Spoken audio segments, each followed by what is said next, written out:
ರಾಜ್ಯ ಸರ್ಕಾರ ರಾಜ್ಯದ ಮುಖ್ಯಮಂತ್ರಿಗಳು ಯೋಚನೆ ಮಾಡಬೇಕಾಗ್ತದೆ. ನಾನು ಬೇರೆಯವ್ರ ಬಗ್ಗೆ ಮಾತಾಡೋದಿಲ್ಲ.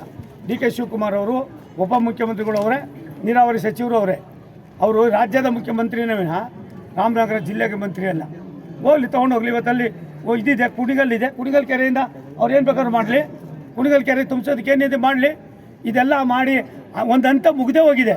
ನಾನೆಲ್ಲೋ ಮಧ್ಯದಲ್ಲಿ ಸಿಕ್ಕಾಣೆ ಅಂತ ನೀವೇನು ಮಾಡ್ತಾಯಿದ್ದೀರಿ ಮಾಧ್ಯಮದವರು? ಸಿಗೋನೊಬ್ಬನೇ ಅಂತ ನಮ್ಮನ್ನು ಆಟ ಆಡ್ಸೋಕೆ ಹೋಗಬೇಡಿ. ತಿಪ್ಪಕೊಂಡಳ್ಳಿ ಇಲ್ವಾ? ಮಂಚಿನ ಬೇರೆ ತಿಪ್ಪಕೊಂಡಳ್ಳಿ ಎಲ್ಲಿದೆ? ಅಲ್ಲ, ಎಲ್ಲಿದೆ ರೀ? ಅದೇ ಹೇಳ್ರಿ ಮೊದಲು. ಎಲ್ಲಿದೆ ಅದು? ಅದು ಯಾರಿಗೆ ಬೇಕಾಗ್ತದೆ? ಅದು ನಮಗೂ ಅನುಕೂಲನಾ ಅವ್ರಿಗೆ ಅನುಕೂಲ? ಮತ್ತು ಇಲ್ಲೇ ಯಾಕೆ ನೀನು ತೊಗೊಂಡು ಹೋಗ್ತೀರಾ? ಒಂದು ನಿಮಿಷ ತಾಳಿ. ಅದನ್ನು ನೀವು ಮೂವ್ ಮಾಡಿದರೆ ಕೋರ್ಟಲ್ಲಿ ಏನೋ ಒಂದು ಡೈರೆಕ್ಷನ್ ಸಿಗೋದಲ್ವೇನಪ್ಪ? ಅಲ್ಲ ಹೇಳಿ, ಪಂಚಿನ ಬೆಳೆ ಮುಂದಿನ ತಾಳಿ ತೀರ್ಮಾನ ಯಾವುದು ಏನೋ ಅಂತ ಗೊತ್ತಿಲ್ಲ ನನಗೆ ಗೊತ್ತಿರೋದು ಮನುಷ್ಯತ್ವ.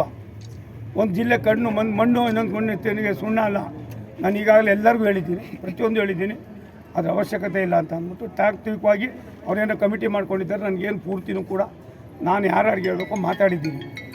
ಒಂದು ಎರಡನೇದು ಒಂದೇ ಒಂದು ಪರಿಹಾರ ನಾನು ಏನು ಹೇಳಿದ್ದೀನಿ ಅದಾದರೆ ಎಲ್ಲ ಸರಿ ಹೋಗ್ತದೆ. ಯಾವುದೋ ಕಾಲದಲ್ಲಿ ಏನೋ ಆಗಿರೋದನ್ನ ನನ್ನಂತ ಅಂದ್ಬಿಟ್ಟು ನಾನೇನು ತಪ್ಪು ಮಾಡಿದ್ದೀನಿ? ಏನು ತಪ್ಪು ಮಾಡಿದ್ದೀನಿ ಹೇಳಿ?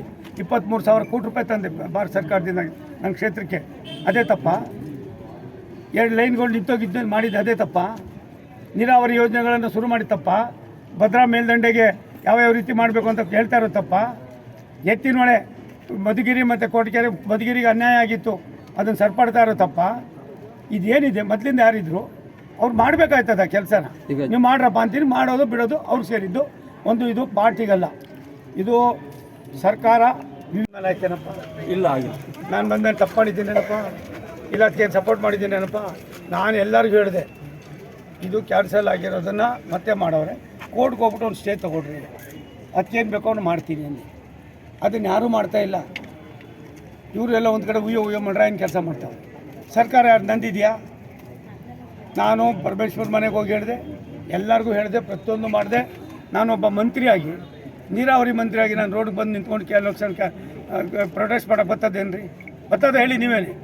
ಅದಕ್ಕೆ ನಾನು ಇವತ್ತು ಹೇಳ್ತೀನಿ, ಸುಪ್ರೀಂ ಕೋರ್ಟ್ ಬೇಕಿಲ್ರಿ. ಕುಡಿಯೋ ನೀರಿಗೆ ಅಲ್ಲ, ಒಂದು ನಿಮಿಷ ತಾಳಿ. ಅಲ್ಲ ಒಂದು ನಿಮಿಷ. ಕುಡಿಯೋ ನೀರಿಗೆ ಈಗಾಗಲೇ ರೆಡಿ ಇದೆ. ಅದು ಕುಡಿಯೋ ನೀರ್ದೆಲ್ಲ ಲೈನ್ ಆಗ್ತಾ